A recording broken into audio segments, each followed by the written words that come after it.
E aí, pessoal, tudo bem com vocês? Hoje a gente vai falar sobre formação do preço da gasolina, dos combustíveis, impostos, Petrobras, de quem é a culpa. Vamos falar sobre tudo isso nesse vídeo de hoje. Estou gravando meia-noite e 28, cheguei agora em casa, mas ainda vou gravar esse vídeo antes de dormir. Vocês devem imaginar, estou numa rotina muito exaustiva de pré-campanha, rodando o estado inteiro, falando com muita gente, mas ao mesmo tempo que é exaustiva, é muito gratificante ver o apoio de todo mundo, de todas as pessoas que a gente está recebendo aí, em todos os lugares que a gente vai. Se você quer contribuir para a gente continuar essa transformação de fazer o estado de São Paulo ser o que ele realmente merece ser, por favor, contribua aqui na minha vaquinha, na descrição desse vídeo, beleza, galera? Eu quero o seu nome lá mostrando que você apoia nossa missão de transformar São Paulo no estado mais livre. Por favor, preciso da ajuda de vocês. E se vocês quiserem ser um embaixador da nossa campanha na sua cidade, eu peço que você me mande uma mensagem no Instagram.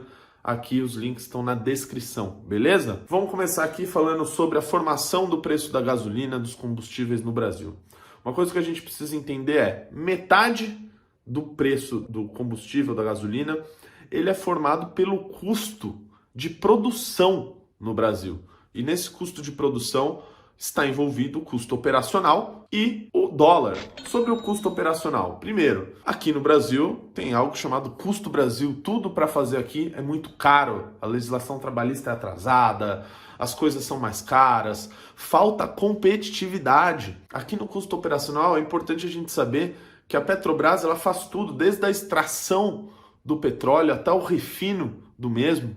Então é algo que já poderia ter sido aberto um mercado para a gente trazer mais competitividade para esse setor e poder oferecer as coisas ao melhor preço. Além de, claro, uma série de mudanças estruturais, como por exemplo nas legislações trabalhistas, de diminuir esse custo Brasil, esse déficit de logística que a gente tem no país inteiro. Isso já ajudaria e resolveria grande parte do problema. E o segundo aqui na parte de produção é o dólar. Importante a gente lembrar, antes desse governo começar, o dólar estava em 13,80 e pouco. Hoje está 5,13 pela cotação que eu vi hoje, mas já chegou a bater quase R$6. O ministro Paulo Guedes, que eu levei num posto de gasolina, vocês devem ter visto o vídeo aqui, ele disse que ele é muito aplaudido onde ele vai. Eu fui lá fazer esse teste com as pessoas, assistam esse vídeo. O ministro ele disse que se eles fizessem muita, mas muita besteira, o dólar passaria de R$5. O dólar não só passou de R$5, ele disparou, chegou a bater quase R$6 e ainda está num valor muito alto, de mais de R$5. Um valor absurdo.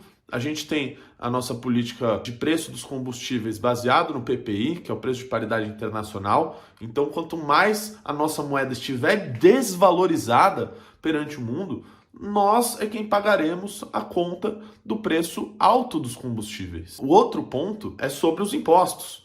Como vocês devem saber, o ICMS representa acho que 22%, 20% em alguns lugares do preço dos combustíveis. E os impostos federais, algo que chegava perto até de 10%. O que acontece é o seguinte, o Bolsonaro ele tenta de alguma forma dizer que a culpa do preço do petróleo estar tão alta é por causa do ICMS. Só que na maioria dos estados, o ICMS ele não aumentou. Ele sempre continuou no mesmo patamar que ele esteve nos últimos anos. Muitos desses estados, o percentual de ICMS nos combustíveis, ele está travado há anos. Então não foi que o ICMS aumentou pra caramba e a gente está pagando a conta para sustentar os governos dos seus respectivos estados. Isso é uma falácia, mais uma mentira que ele conta para tentar ludibriar as pessoas e fazer como o Homer Simpson, né? De que ele tem a culpa, então ele põe a culpa onde ele bem entender. Desse ponto de vista dos impostos, isso não foi algo que mudou ao longo do tempo. Tem uma proposta interessante vinda do governo do estado de São Paulo que disse o seguinte, vocês já devem saber, o estado de São Paulo é um estado que arrecada muito dinheiro, porém de cada R$11 que vai para Brasília, apenas um fica em São Paulo. Um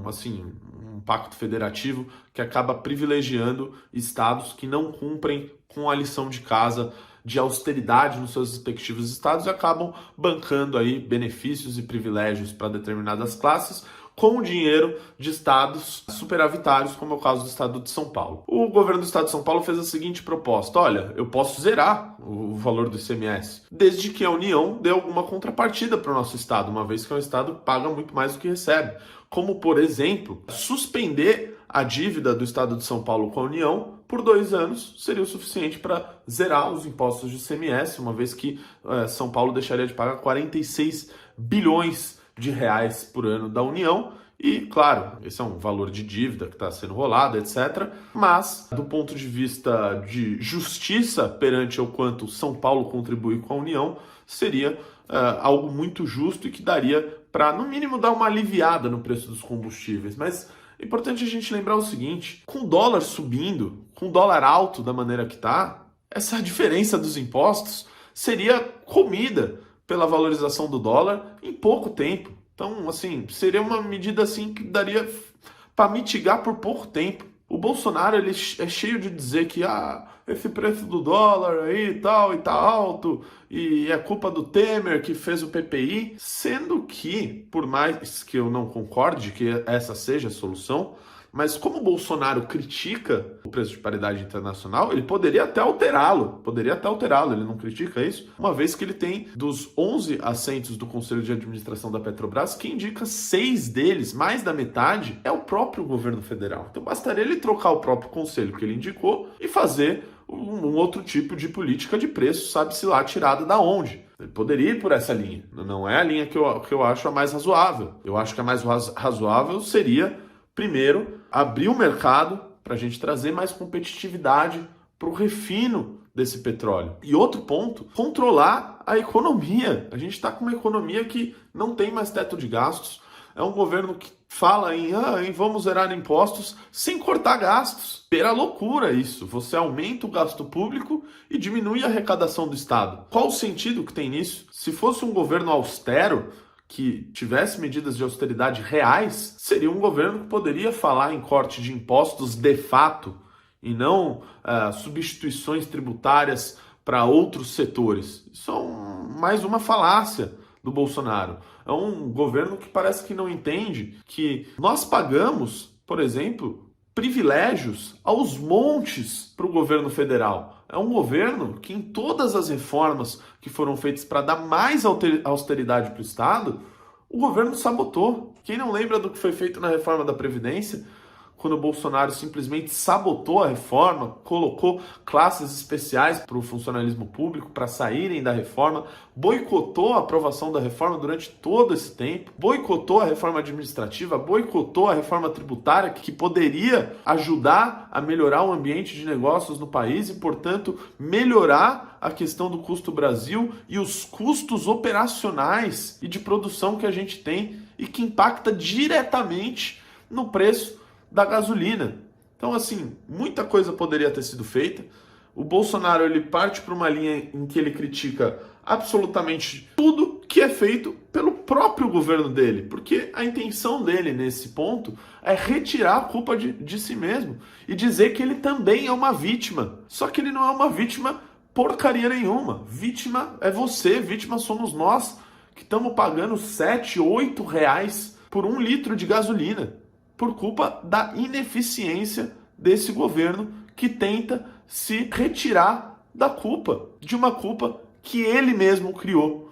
Porque a gente sabe que o preço da gasolina aumentou, assim, porcentagens altíssimas desde que o Bolsonaro tomou posse e passou a criar medidas de instabilidade institucional para o Brasil. E tudo isso ajudou a nossa economia a ficar totalmente perdida, com dólar alto, com inflação alta, com juros altíssimos, com falta de competitividade. Então, não dá para simplesmente o Bolsonaro olhar e dizer: olha, a culpa não é minha, é da Petrobras. Ah, é da Petrobras? E quem indica o presidente da Petrobras? O governo federal. Quem indica os conselheiros do Conselho de Administração da Petrobras? O Bolsonaro. Então, assim, beira uma loucura. Agora, por cima, ele querer dizer que uma das soluções para investigar nos possíveis lucros da Petrobras e a questão dos dividendos e do PPI seria a solução uma CPI feita pela Câmara, patrocinada pelo próprio governo para investigar uma empresa estatal gerida pelo próprio governo. Assim, isso beira a loucura. Quem acredita ou cai nesse papo está muito mal informado. Então eu peço que você passe à frente esse vídeo para que a gente possa entender de uma maneira clara como se dá a formação do preço da gasolina, a formação do preço dos combustíveis e mostrar para as pessoas que a gasolina está cara, tudo está caro no Brasil por culpa da gestão econômica desse governo, que não fez a lição de casa, que não privatizou nada, que não abriu mercado, que não fez reformas, que criou instabilidade e que simplesmente deixou outras coisas ruins sem sequer mexer um dedo para melhorá-las. Esse é meu recado para todos vocês. Contribua aqui na minha vaquinha e vamos continuar questionando tudo.